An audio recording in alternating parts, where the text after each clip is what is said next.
you're not part of the meetings that they have, and not everyone is really a part of these meetings, not everyone knows about what's going on in these meetings, you need to have somebody who's like constantly tracking the changes. And actually, so a unique thing that we do at Cannaplan is we have a specialized CannaBot. So it's basically a chat GPT bot, but for DC cannabis regulations and compliance. That even if you're not, the biggest issue is APCA not informing the stakeholders in the industry of the constant changes.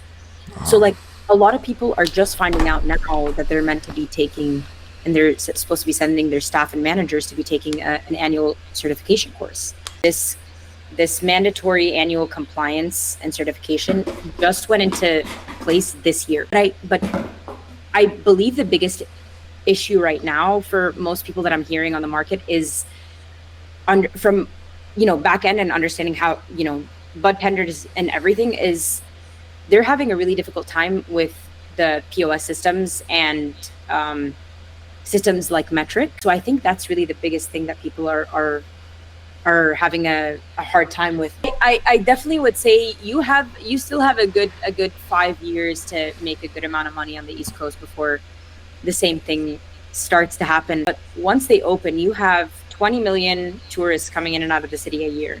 It's such a unique market, and it's such a beautiful market to be in, and a great time to have your foot in the door here for sure. But it will get saturated very, very soon, especially with the West Coast big players starting to eye DC,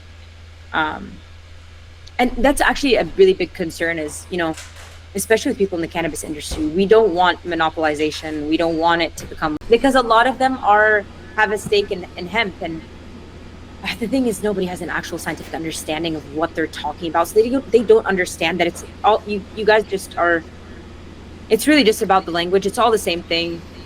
I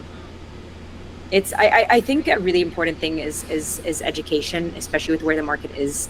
There needs to be awareness and understanding what this plant is, what the breakdown of this plant is, because using something like THCa versus THC, guys, same. So I don't think it's going anywhere. Love it. I think maybe it'll take a bit more time, but the market is going to be booming. It's going to be booming. Hell yeah.